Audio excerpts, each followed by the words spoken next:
Universidade hoje vai tratar de Max Weber, um sociólogo, pensador alemão, e quem nos vai falar sobre isso é o nosso convidado de hoje, o professor Antônio Flávio Pierucci. Bem-vindo. Muito obrigado. Pierucci é da Sociologia da USP e ele comandou um trabalho recente, que ele teve muito envolvido, sobre esta versão mais recente da obra, e uma tradução nova e tudo. Então, professor, quem foi Max Weber? Max Weber foi um intelectual alemão, né, que acabou depois se tornando sociólogo, mas não começou como sociólogo.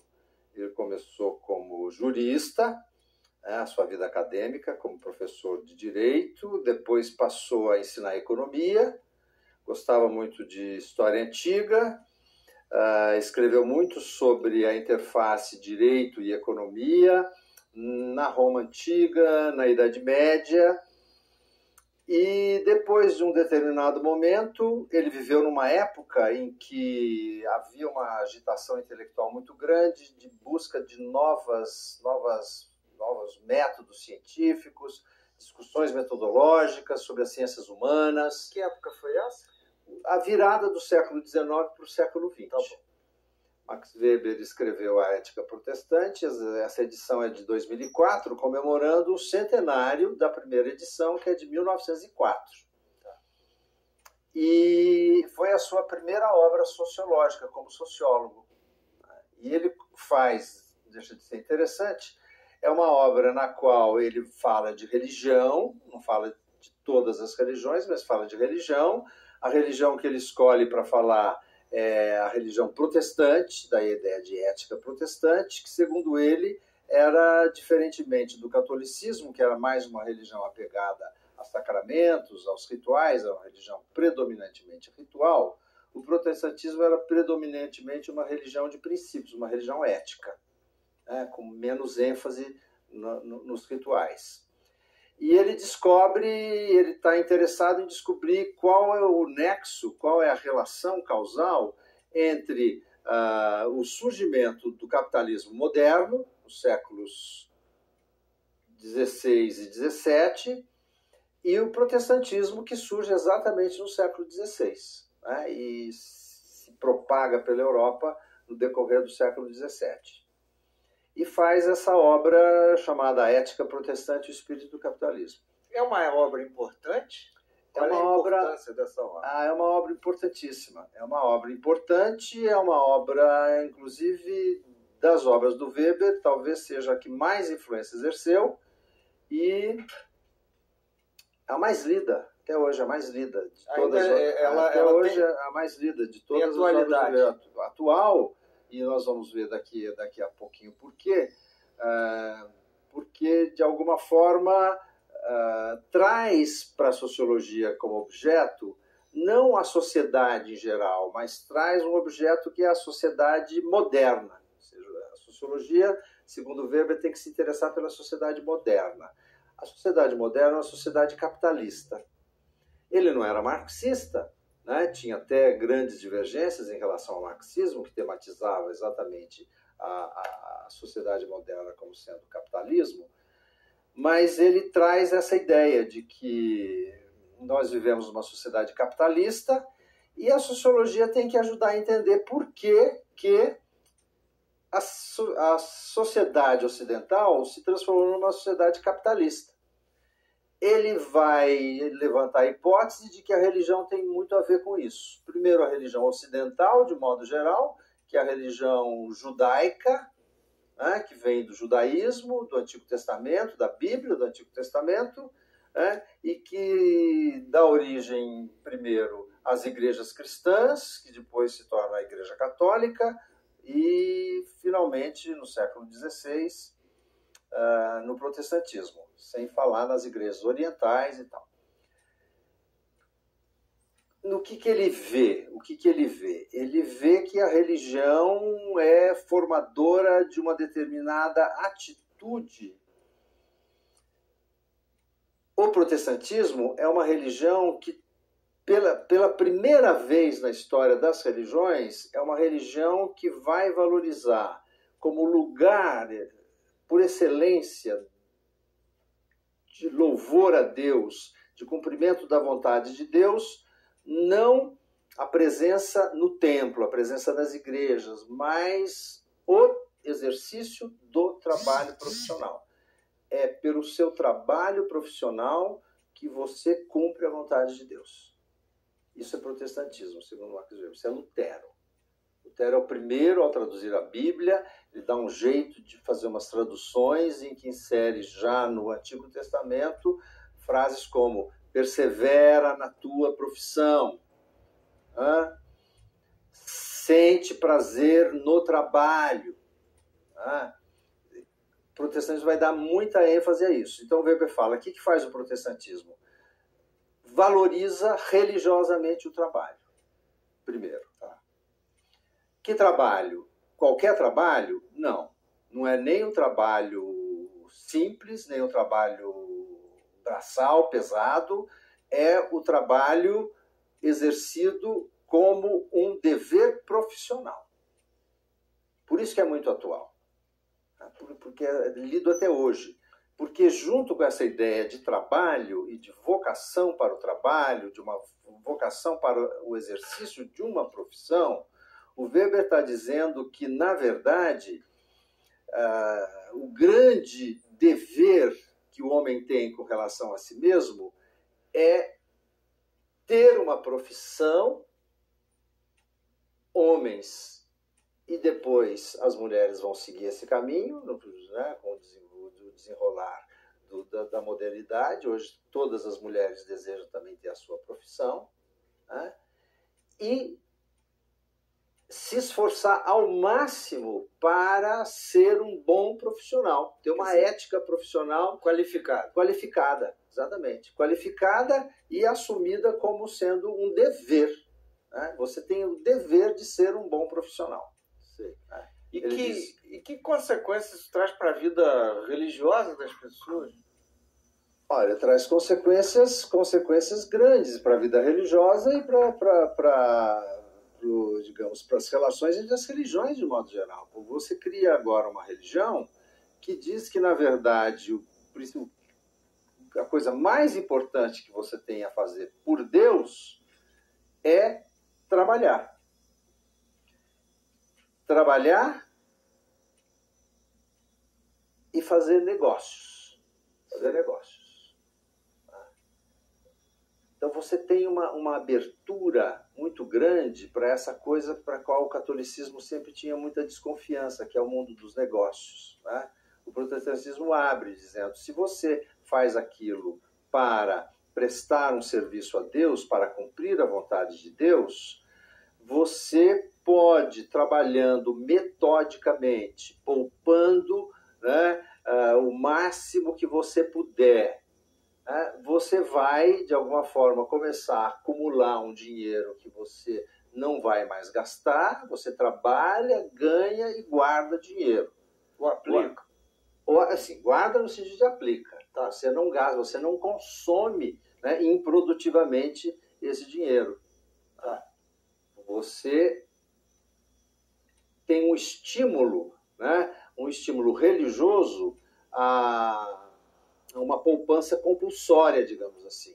Você não vai fazer gastos ostentatórios, você não vai gastar dinheiro para decorar a sua casa, certo? Para comprar uma almofada bonita, um vaso extraordinariamente deslumbrante, certo? Você vai começar a ter uma vida sóbria, você vai começar a colocar, mesmo sendo rico, tendo enriquecido, mais importância no seu trabalho e no capital que você acumula do que nos gastos e no consumo que você faz. Diz o Weber, ora, isso é completamente diferente do estilo de vida aristocrático da antiga classe dominante, a nobreza, que era católica e que vivia para ostentação. Tá? Vivia para ostentação. Agora você tem uma classe dominante que é a burguesia, né? Que tem como regra de vida sobriedade, né? Sobriedade na alimentação, sobriedade no lazer, ou seja, trabalho constante, trabalho todos os dias, né, respeitando sempre o dia do Senhor, mas trabalhar o máximo de horas por dia, né, não deixar para depois aquilo que você pode fazer agora. Todas essas coisas de começar a levar uma vida metódica vão fazer com que você gaste menos tempo no lazer. Aí o protestantismo vai abolindo os dias santos, vai abolindo os feriados, né? Ou seja... Que eram muitos, era uma enormidade. É uma enormidade, né? Uma enormidade. E você vai criando o que o Weber diz, a sociedade moderna como uma sociedade do trabalho. Tá. Sociedade do trabalho. Agora, ele se distingue de Marx no sentido que Marx dizia que no trabalho está a exploração. Da exploração. Isso ele não levava muito em conta. Não, ele não tem essa ideia da exploração. O Weber tem uma ideia de positiva. Sim. Do trabalho, total positividade. Exatamente, positiva, mas não é só isso. Tem essa ideia de que você precisa sim, certo? Ter bons trabalhadores, que o empresário precisa contar com bons trabalhadores. O empresário também vai ser responsável por educar os trabalhadores na disciplina do trabalho. Né? Então, ele é a favor da organização racional do trabalho. O que é isso? Organização racional do trabalho. Organização do trabalho, o que é? É você começar a ser, ao mesmo tempo, um homem de negócios e um gerente da sua empresa, certo? Você começa a cuidar do tempo gasto pelos seus funcionários, né? Você começa a saber, inclusive, o que os funcionários estão fazendo fora daquele período de trabalho. Quer dizer, se eles estão saindo da fábrica, indo para os bares, ou se estão indo bonitinho para casa, né? Com a sua esposa, né? A valorização da monogamia, ter uma mulher só, não ter mais de uma mulher, né? Tudo isso vai levando a uma certa disciplina, né? Que é uma disciplina puritana. No fundo é isso, o Weber está dizendo. A modernidade, ela nasce de uma religião puritana. Sim. Ela não nasce da aristocracia, ela nasce da burguesia. A burguesia tem grana, mas a burguesia tem culpa, tem sentimentos de culpa, a burguesia cumpre, arrisca os seus deveres, a burguesia procura seguir as regras da confiança mútua no mercado, né? Você começa, é pacífica, a burguesia passa, porque você tinha a aristocracia que era ligada à guerra. Sim, era uma classe dominante guerreira, conquista. Agora você tem uma classe dominante que é ligada aos negócios e a qual interessa a paz. A produção e a paz para o bom andamento das trocas internacionais. Esse é o tal do espírito do capitalismo? Esse é o espírito do capitalismo. O espírito do capitalismo é conduta de vida metódica. Tá. Conduta de vida metódica. Como é que você descreveria o livro? Em que parte? Parte 1, parte 2, capítulos, etc. Como é que essa lógica se desenvolve dentro do livro?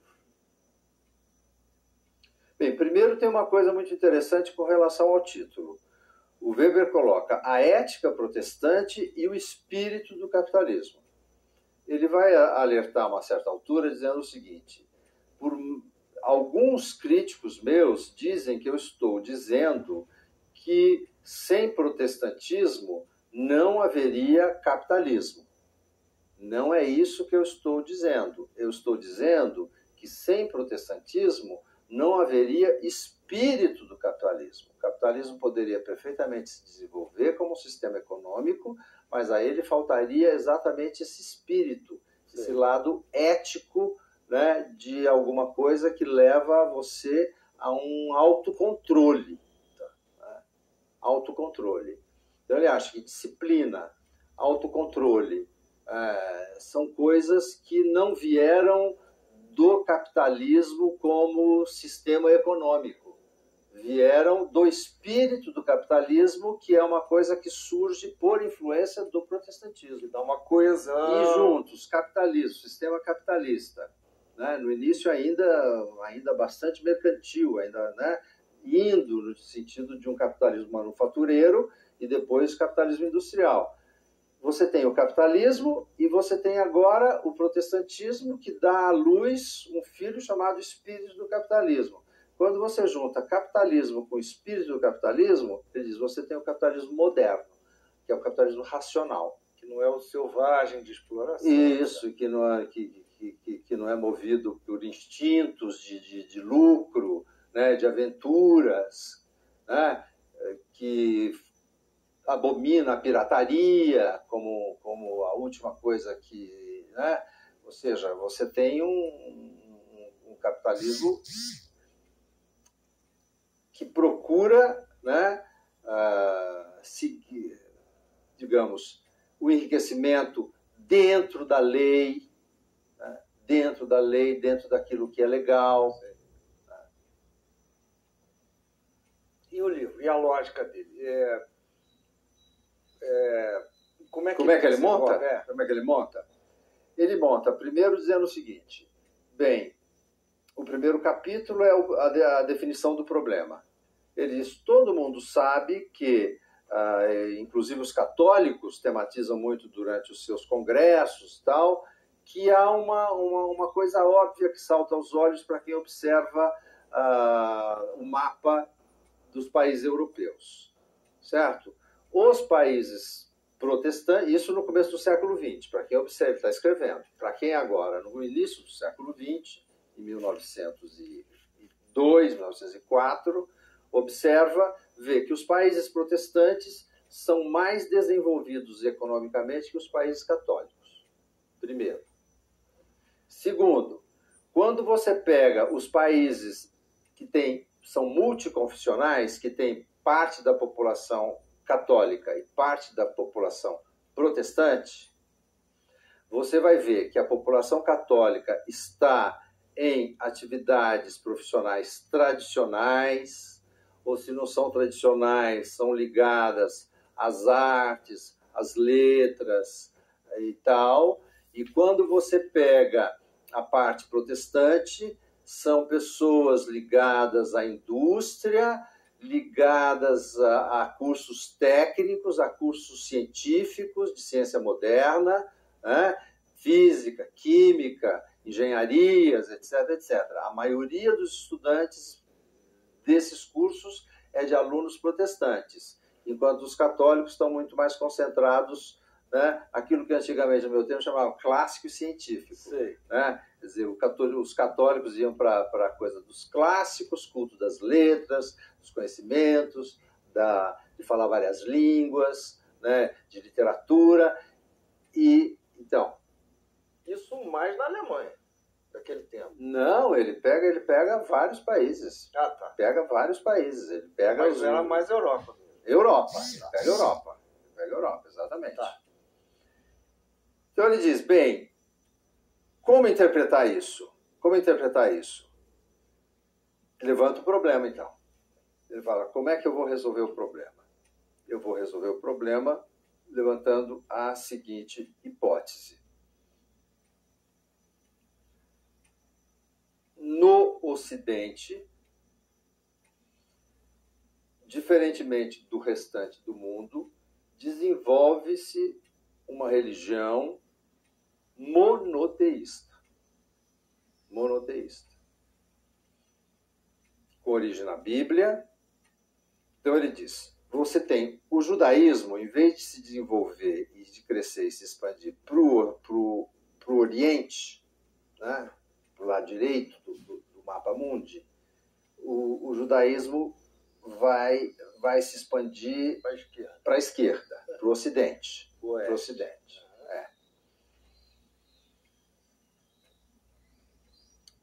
Na Ásia, você vai ter o hinduísmo, o budismo ali na Índia, você vai ter na China o confucionismo, vai ter o taoísmo na China, o Weber vai estudar, estou dizendo, no Japão você tem o shintoísmo e tem um certo budismo que vem da Índia, né, que são todas religiões de negação do mundo. Mas o cristianismo, o judaísmo e o cristianismo também não são religiões de negação do mundo? O Weber diz, sim, são religiões de negação do mundo. Esse mundo, do jeito que está, não está bom.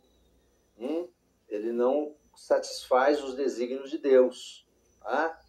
Isso você pode transformá-lo pela conduta dos indivíduos, uma conduta ética, ou você pode transformá-lo pelo trabalho. Pelo trabalho. Então ele acha que o Ocidente herda um mundo que ele chama de um mundo desencantado.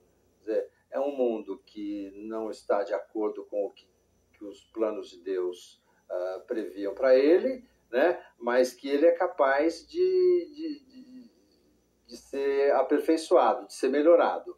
Mas como de ser melhorado, aperfeiçoado? Ele diz, porque aí você tem uma coisa que só o judaísmo conseguiu. Né? É uma herança judaica, que é o fato de que o mundo que Deus cria não é um mundo divino, é um mundo chamado criatura. Deus criador e o mundo é criatura.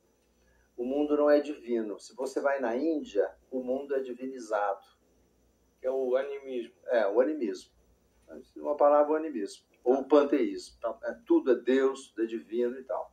Ele acha que isso facilita enormemente que você desenvolva no Ocidente uma atitude experimental em relação ao mundo. De repente você pode matar um animal sem imaginar que desse animal possa sair um espírito aterrador que, entendeu? Que empesteie toda a região em que você mora. Né? Que você possa, de repente, fazer experiências com a água de um regato, né, sem que aquilo seja uma profanação dos espíritos que vivem naquelas águas, etc, etc. Né? Então ele acha que isso facilita enormemente e que você tem uma religião que vai se desenvolver nesse sentido. Né? Nesse sentido. Preparando o terreno para o surgimento depois do protestantismo no século XVI. Sei. Né? Se a gente olhar hoje, essa leitura desse livro, que é um monumento da cultura ocidental, que limites, até onde que ele foi, quer dizer, a vida, claro, que caminha.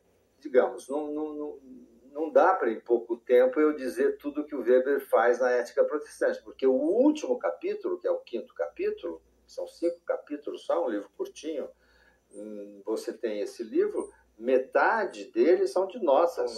São notas, você vê, o livro é isso aqui. Né? Mas as notas são suas? Não, são do Weber. Tá. Do Weber. Tá. Não, eu tenho uma parte aí introdutória e um esquema de vocabulário e tal, de por que foi traduzido assim, não assado. Né? E um glossário também. Mas o Weber dá o troco, ou seja, ele usa ele cria um conceito muito interessante, que é o conceito de consequências não previstas, né? Consequências não desejadas. O que contemporaneamente muita gente usa uma expressão cunhada por um sociólogo francês, mas é a mesma ideia, de efeitos perversos.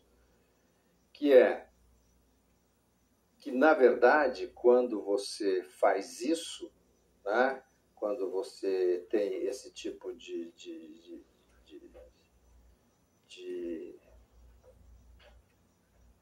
religião muito ética, né? Você acaba criando um senso de dever que te aprisiona, e mesmo que você abandone os fundamentos religiosos disso, você não consegue, o homem moderno não consegue mais se libertar. Ele diz, hoje você pergunta para os capitalistas do início, grandes ricaços capitalistas do início do século XX, mas por que você continua querendo ainda trabalhar e ganhar dinheiro? Né? Já não está bom o que você já ganhou de trabalhar dinheiro? Né? E você vai ouvir a resposta, não, eu não posso parar de trabalhar e ganhar dinheiro, porque é meu dever. Né? Eu sinto que eu estaria faltando com o meu dever. Isso é uma coisa interessante que o Weber mata essa charada. Quer dizer, o capitalismo não foi essa maravilha toda, mas o capitalismo criou nas pessoas e sobretudo numa certa camada de pessoas, um senso extraordinariamente exagerado do dever de trabalhar, né? Trabalhar incansavelmente. É um pouco o que a gente chama de workaholic, pessoas Sim. que trabalham compulsivamente. Trabalham. Essa é a mística do capitalismo. A mística do capitalismo. O capitalismo é tocado por uma camada de executivos que trabalham demais, né? Por uma camada de operários especializados que se dedicam a fazer hora extra, se dedicam a ser operários padrão. Veste a camisa. Veste a camisa, exatamente.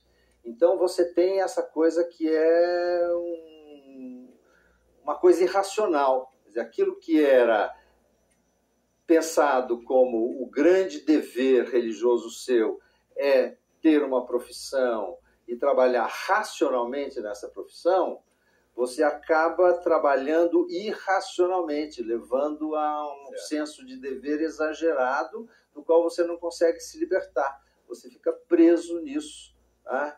Numa espécie de, que eles chamam de uma jaula de ferro, tá? Você fica preso numa sociedade do trabalho e a única coisa que você pensa é, em quando você tem filhos, pensar qual será a profissão dos seus filhos, a grande preocupação de todos os pais, que profissão meu filho vai seguir, né? Você não é nós somos incapazes de pensar que uma pessoa possa se realizar sem nenhuma profissão. A gente sempre vai pensar que as pessoas precisam ter uma profissão. As mulheres ainda estavam livres disso até um certo tempo. Elas podiam simplesmente ser donas de casa, né? Não se profissionalizarem. E hoje as mulheres se colocam como dever também. Eu preciso ter a minha profissão, eu preciso me desenvolver, né? Eu preciso me realizar. Quer dizer, a autorrealização do ser humano hoje, né, não passa por outro lugar a não ser por uma autorrealização profissional. Tá bom. Bom, terminamos o nosso programa. Terminamos? Agradeço, professor Flávio, e você fique conosco nas próximas edições de Teodiversidade.